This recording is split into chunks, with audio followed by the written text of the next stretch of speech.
Okay, let's talk about blockchain. You've probably heard the word a million times, right? It's connected to Bitcoin, to the future of the internet, to pretty much everything, it seems. But what does it actually mean? Well, let's cut through all the hype and all the jargon.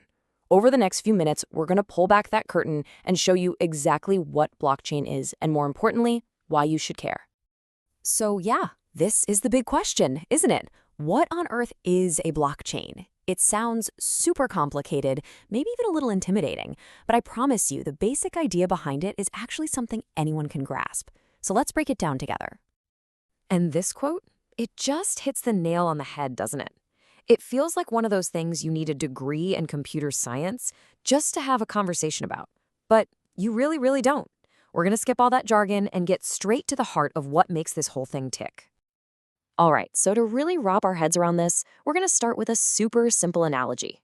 Let's just forget about all the code, all the technical stuff for a moment. Instead, I want you to picture something really basic, a shared notebook. At its very core, a blockchain is really just a ledger, a record book.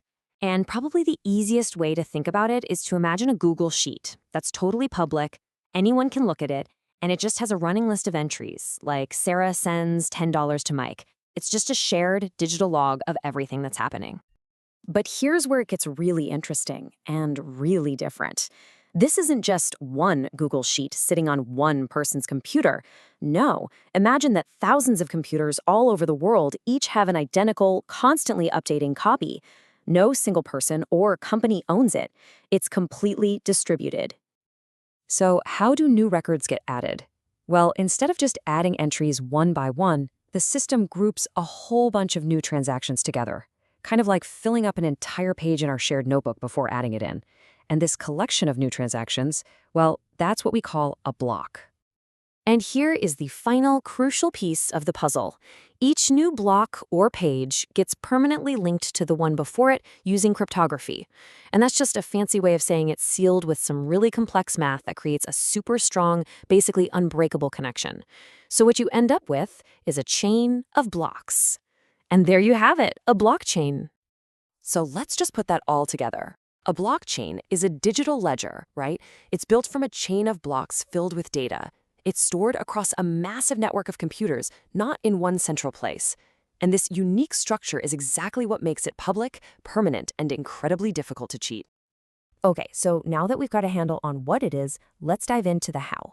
Let's actually follow a single transaction from the very beginning to the very end to see how it works in the real world.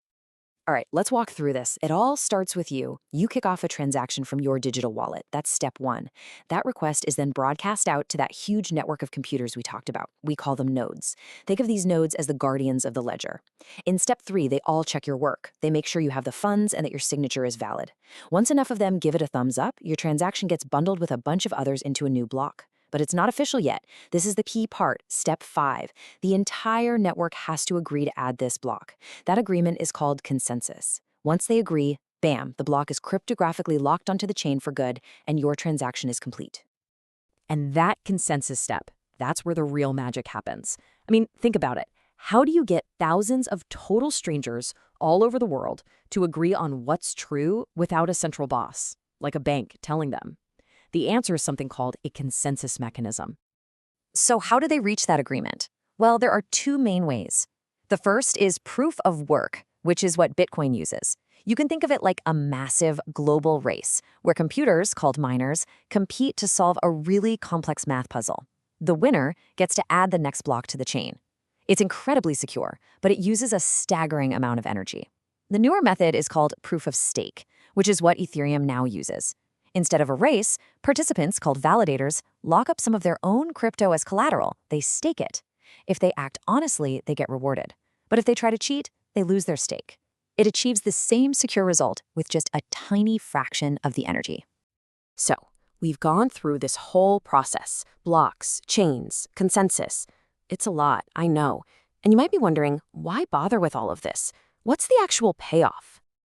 Well, the reason this is all such a big deal is because this unique structure gives blockchain 4 key properties. Let's call them its 4 superpowers. And these superpowers are what make it a genuine game changer. Let's take a look. All right, these are the big ones. First up, immutability.